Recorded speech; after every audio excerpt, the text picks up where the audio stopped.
paid my dues time after time. I've done my sentence. Boxing had been used as a tool to make Mike Tyson a better person. Well, it actually unleashed an amazing talent. In fact, it was a talent so different that the people guiding him into his pro career understood that the plan had to be different. And it was a plan much different than we're used to seeing in modern-day fighters. Mr. D'Amato, in a brilliant fashion, choreographed the way Mike should fight, how he should fight, who he should fight. Even though he had 15 fights in that period, he only fought 22 actual rounds. So training became even more important for him. Tyson had to simulate what it was like to be in actual combat.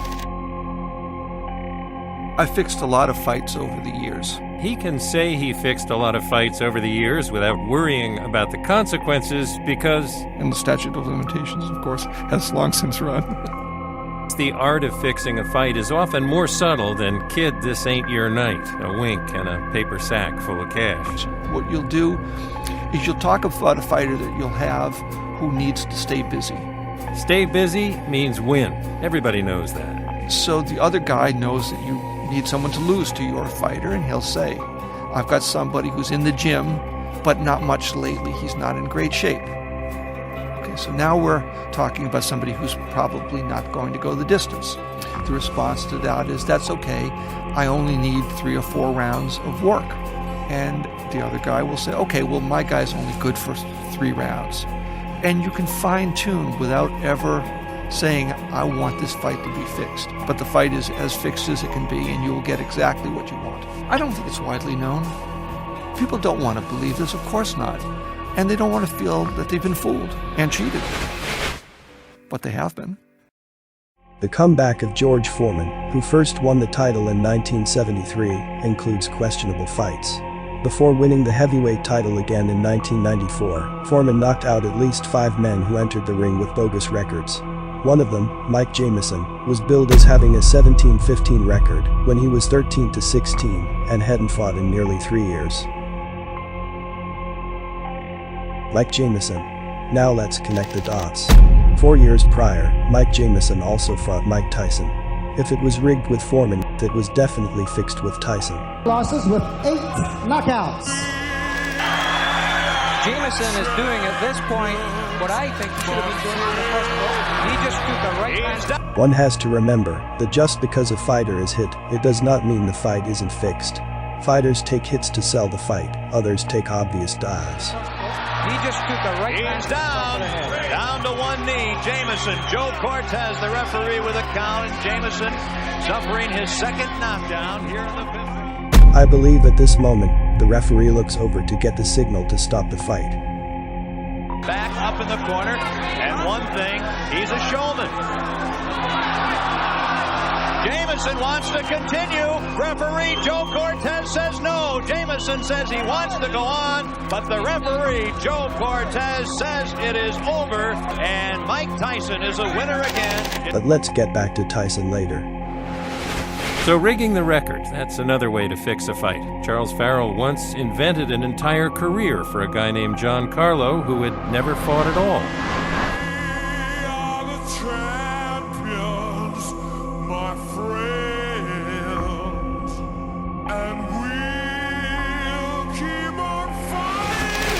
The fight's ruled a technical draw. If it happens after the end of the 3rd, they go to the scorecards. Defeated King of Beers and fighting out of Atlanta, Georgia. She weighed in at 133 pounds. Her fine record stands at 15 wins, only 1 defeat, with 8 wins coming by way of knockout. Introducing Bethany Sweet Brown Payne. The date was November 9, 1996, and a chance for women's boxing to shine. The fight was a televised pay-per-view featuring Bethany Payne versus Christy Martin. As Payne entered the ring, they announced and posted on the tail of the tape that Payne donned an impressive 15-1 record. Where that bogus record came from for Payne is anyone's guess. But it didn't take long to see this female did not have any idea how to actually box. In a Miami Herald article that WBAN posted in 1999, writer Ken Rodriguez, who wrote an article about the seamier side of women's boxing, had Payne included in this disturbing report. Ken Rodriguez wrote the following in that 1999 article. A mysterious woman from Atlanta appeared in the MGM Grand Boxing Ring in Las Vegas 2 years ago, a shadowy figure amid sparkling lights. She was tall and thin and went by the moniker Foxy Brown, and that should have given fans a clue. On paper, Bethany Foxy Brown Payne looked like a champ. 15 victories and 16 fights, the ring announcer said. But the woman inside the ropes, awaiting the biggest female fight in history, was a former prostitute, a stripper who had never fought before. Within minutes, Payne was hammered by Christy Martin, reigning queen of women's boxing, and disappeared into a haze of smoke and neon. 1.6 million homes witnessed the first-round technical knockout. Women's boxing is propped up by a host of Bethany Payne's opponents who can't fight a lick. Some are hookers, many are exotic dancers, most are looking to make quick money, added Rodriguez. Rodriguez said Christy Martin made $75,000 for beating Payne. According to Fight Facts Incorporated, keeper of all professional boxing records, Payne had never before fought in a sanctioned bout. Payne had trained for a whole 2.5 weeks before fighting Martin. This is one flash from the past fight that any and everyone would like to forget ever happened on a big televised card.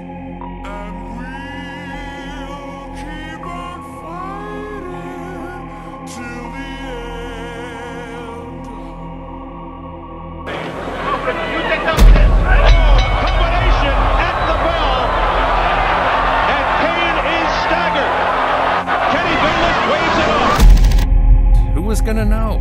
All we need to do is phone it into the record book as a TKO win, as long as it's reported as that. That's what the record will say, and I don't care what the 300 people have seen. It's not going anywhere. Foreman also knocked out one opponent who fought under multiple names. Journeyman Frank Luck suffered a third-round knockout by Foreman in 1988 while using the alias Frank Williams. Promoters listed Williams as 33-13-3. Lux, who denies ever taking a dive, says he learned about fake identities and how to escape injury in the ring from manager Bruce the Mouse Strauss. Sworn statements and interviews with more than 60 fighters, promoters, trainers, managers, matchmakers and commissioners suggest the Herald identified only a fraction of the fraud. People say it doesn't go on, but it does, says one former world champion who requested anonymity. I've been there when they fixed fights. I'm talking about people paying people to take dives. I've seen the rehearsals. I have first-hand knowledge of that. It still happens. A lot. Another boxer, the former heavyweight Andre Smiley, said he made thousands of dollars faking 14 knockouts from 1990 to 1997. Others claimed many fraudulent matches were arranged by promoters or matchmakers, intent on improving a fighter's record and ranking to earn big money title fights. Irish Hurricane Peter McNeely!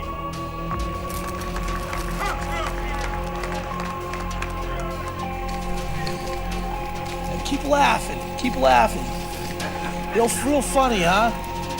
If any one of you doesn't respect me, or what I'm doing or what I've been doing for the last 3 months since it was been announced, going against a guy like this, you have a big dump in your pants. Talk to me. Make them soon, because remember what happens when I wrap you in my cocoon. And Vin Vecchione. Vecchione had no money, so for a while, was bankrolling what they were doing. I was bringing McNeely and Vecchione to New York for various things, and I was making fights for Peter. So I bring Vecchione to Al Braverman's office, who was Don King's director of boxing, and we work out a deal for McNeely to be Tyson's first opponent, which is a completely win-win situation for everybody. I'm just happy to be here. Everybody's made their statements. McNeely had a cute statement. I get a phone call, and he said, look, somebody thought I should give you a call to let you know the fight won't go, it's not going to go 90 seconds. It was, it was $1 million bet, and the fight's not going to go 90 seconds. Somebody thought you might be interested in that. Stop that nonsense, because they were starting to butt heads. Oh! Tyson with a left hook right up, and down goes McNeely again. McNeely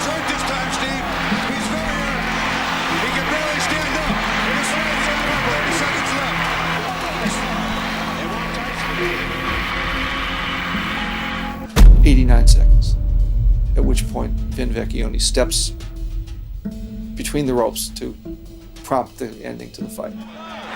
That was not correct. That was not correct.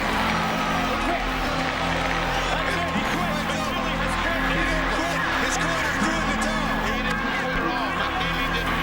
McNeely didn't quit at all. Vecchione, who really had this thing figured out, understood that it was crucial that there be no finding of impropriety, because Tyson was the machine on which boxing ran, by far the biggest earner in the world. And you know, when he fights in Vegas, they generate $1 billion in added revenue. You know, I got knocked down. The man's quick, he hits hard. The second knockdown, as the film will show, I was shaky and I slipped and I fell on the rope. You see the, hey, you see the face, look at the film. Just look at the film, look at the film. My knee buckled without even getting hit. Look at the film. That was a nice little right hand, but it didn't land with a huge amount of crunching force. Let's look at it. The right, keep your eyes on the right hand of Mike Tyson. Now he's in a perfect position to come back. Whack, and you see he's turning his head as he got hit. But it was enough to stun him, and he kind of tripped over Mike's feet as well. Interesting quote. Mike Tyson was the machine on which boxing ran. With that being said, let's look at a few of Tyson's fixed fights. But don't blink, because you could miss it. A low right from Young.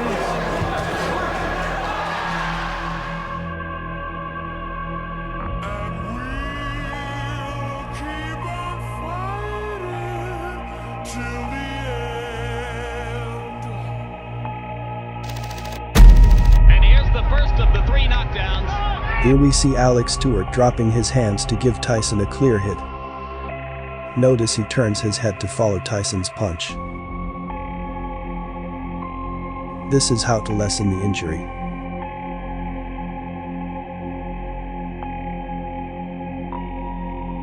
This next clip proves it was a fixed fight without seeing punches thrown. Listen to the commentators, look at the scheduled rounds. That he'll be able to take a punch, that he'll fight back when he's hurt, that he'll persist when he's frustrated, that he'll be able to go 10 hard rounds.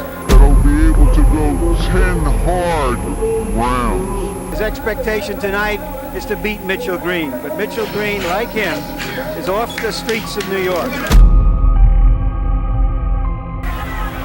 Can be learned in talking to some of the people he fought. Look at here, just laughing at him.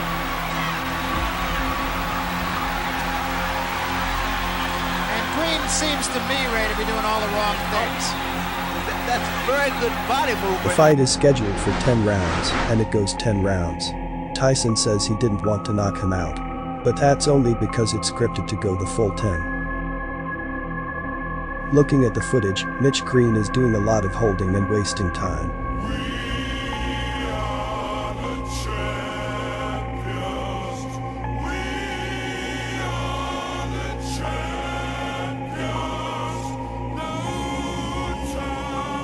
I'd say at this point they're really not trying to hit each other, just putting on a show.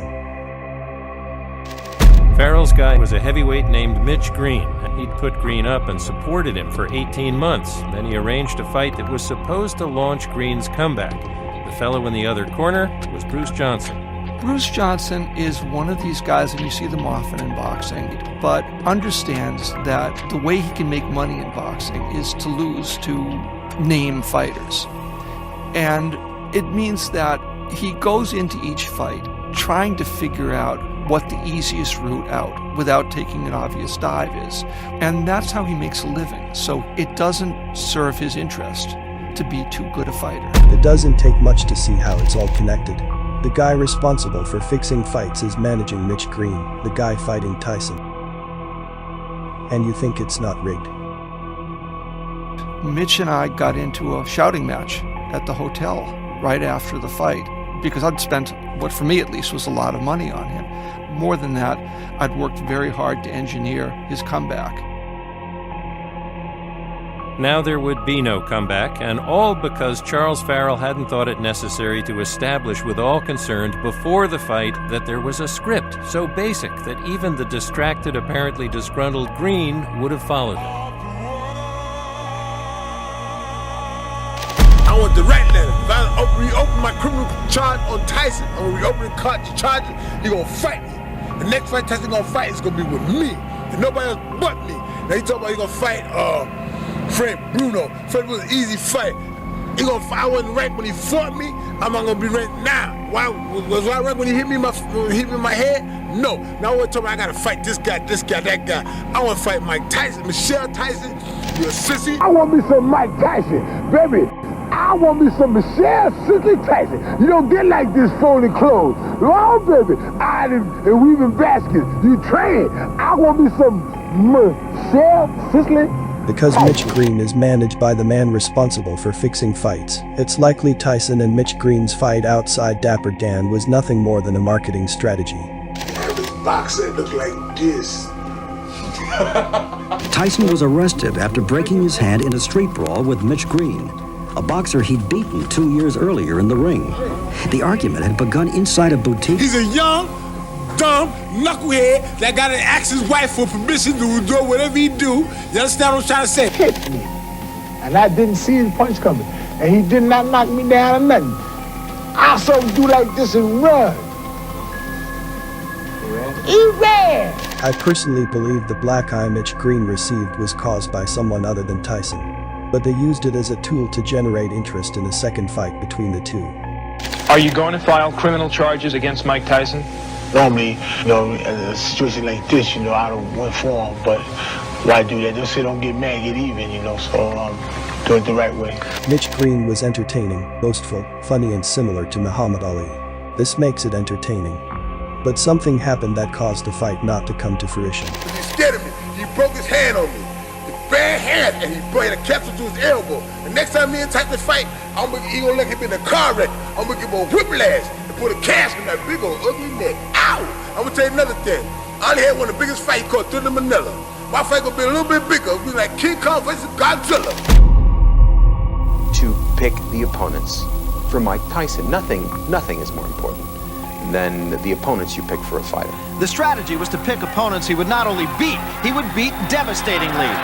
When someone sees a Mike Tyson fight, we want them to leave the arena saying, when can we go see him again? And that's where Bill and I are scrupulously careful in determining who he fights. After his fifth fight, we decided the time was at hand for the marketing of Mike. Other interest was generated by publicist Mike Cohen, whose television and newspaper contacts added more fuel to the fire. And when we sat down in that meeting, 100% A1 strategy was to go after the non-sports fan. The bigger the press, the more prominent the fighter becomes, the greater purses he commands, the more interest he generates. These fights can and do look very realistic. But let's point out some obvious fakes. He's taken 2 counts. 3. It's all over.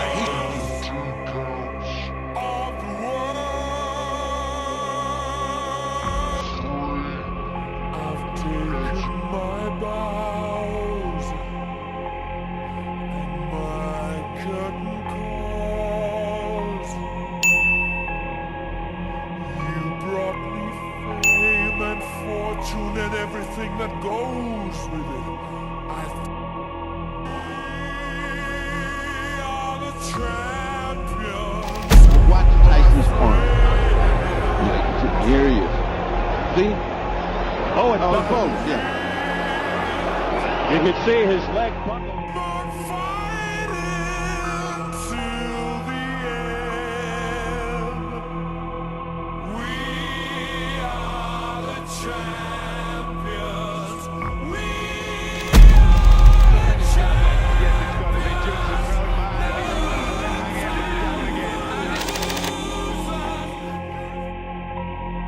Tyson misses an uppercut, and the opponent makes a motion as if Tyson hits him in the stomach.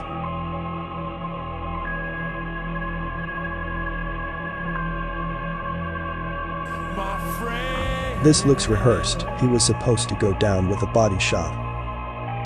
Watch this carefully, because Tyson in the blue is a bomber. He's trained by no other than Custy Amato. This isn't a knockdown. Tyson pushes him down with his left hand, and the opponent is laid out as if he's hit with a power blow. Even the way he's laying down looks fake.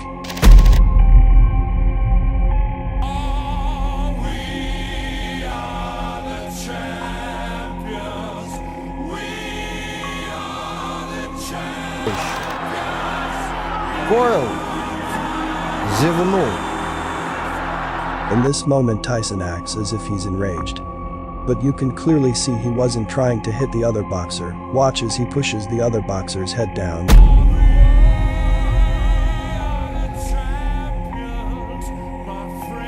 In the same direction Tyson swings, not connecting at all.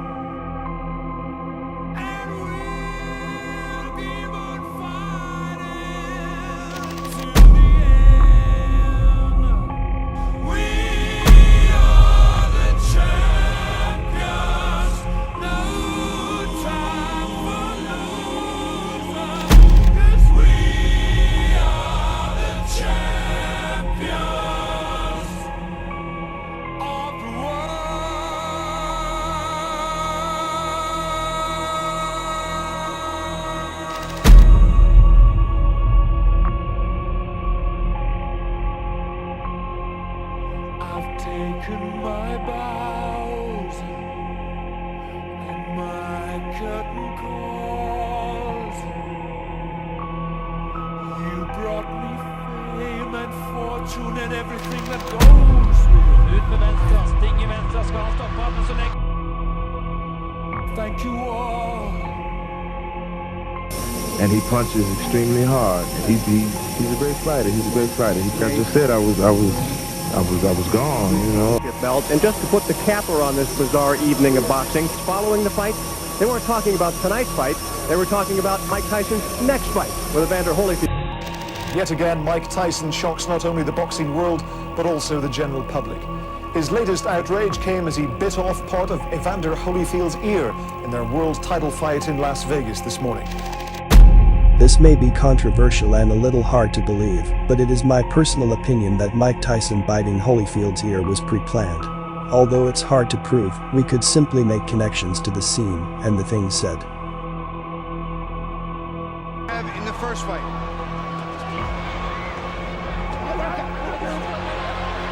What happened here? But it's been no bed of roses. No pleasure cruise. Notice how Holyfield goes into position. If another man is about to put his mouth on your ear, you would naturally feel his breath, his tongue, and if you're a heterosexual man, this would be very uncomfortable. I say that to say Holyfield allowed Tyson's mouth on his ear without moving immediately. My friends, and we'll keep on. I was beating him, and he spit out of the mouthpiece and bit me in the ear. Is that? How can he bite your ear with a mouthpiece? Spit it out in the mouth? He spit the mouthpiece out. He spit the mouthpiece out and bit me on the ear.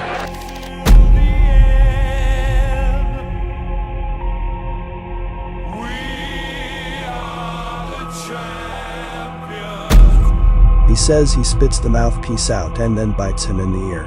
But we see Tyson bite him with the mouthpiece in then spit it out. He has the mouthpiece in each time he tries to bite him.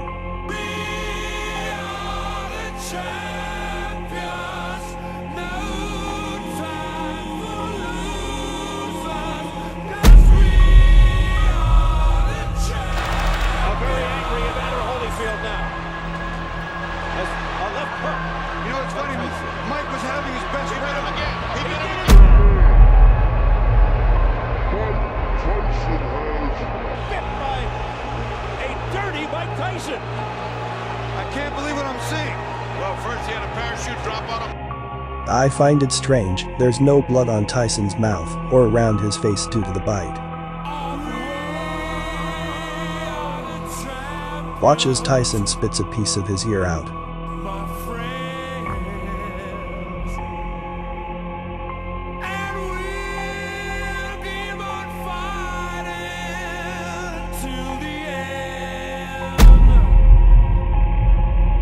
There should have been blood, but we don't see it. There's the ear. And then he spits the mouthpiece out afterward. Coming into the fight, this prophet told me, he said, "Oh, Evander, let me tell you something bad gonna happen." I said, "What?" He said, "Something in your facial area is gonna happen." And I said, "So?" He said, "But you gotta keep your mind on God." So I tell my corner guy, "Now, it's time to happen. You heard what the man said. You're gonna be responsible for that, right?" I said, "Now, Mike bit me." I said, "Now, I bit somebody too." And this guy back then, you doing it for a trophy, we doing it for $50 million. Yeah. Okay? Yeah. Doing it for a trophy, we doing it for $50 million. Yeah. All through the 20th century and forward, they've placed the number 33 in very prominent places, with a strong connection to Freemasonry. The number is seen within a lot of staged events, scripted stories and more. From what I've noticed, whenever you see the number 33 you will find some deception. Look at the 33s from earlier, the fixed fight with Sheldon. He fought with a record of 33 wins and 3 losses.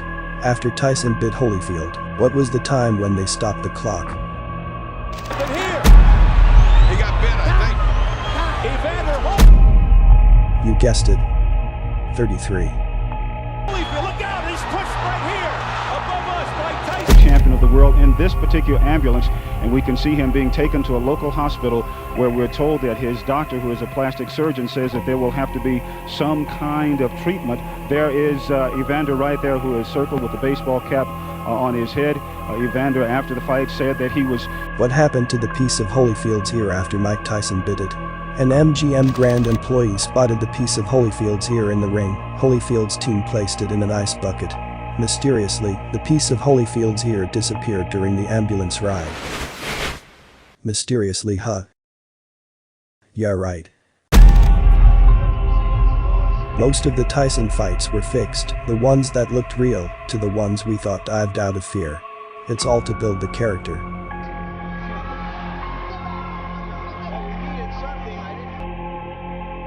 They do these things. I look at YouTube and I see guys have Mike Tyson Immortal, Mike Tyson God, and I'm not worthy of that. You are, Mike. Hey, stop. I know me. You can think what you want, but I know. Not for somebody to praise me and anything, no.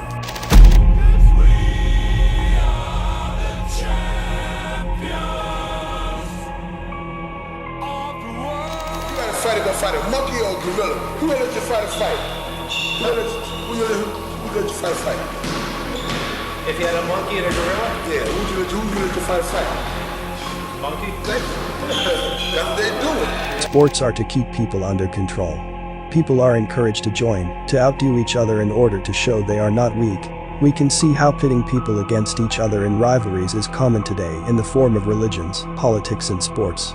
These 3 areas of humanity share the commonality of the divide and conquer method. Sports creates loyalties for one team or another, and people get really into it, demonstrating their loyalty. Competition is key for people to outdo each other. Domination and winning is present instead of cooperation. This plays out in sports and politics, even religious ideas where one religion is supposed to be better, and the true religion compared to the others. All sports events are broadcast on television now, enticing an even larger audience into collective hypnosis, mind control and escapism.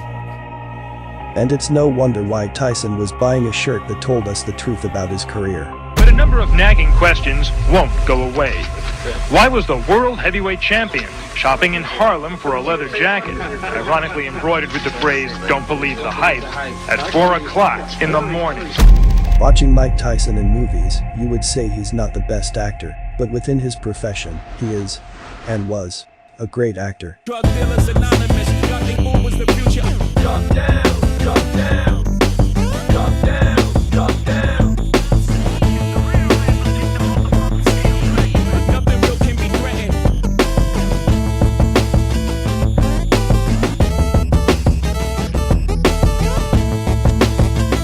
Counting with my right, whipping white with my left wrist. Drop down, drop down.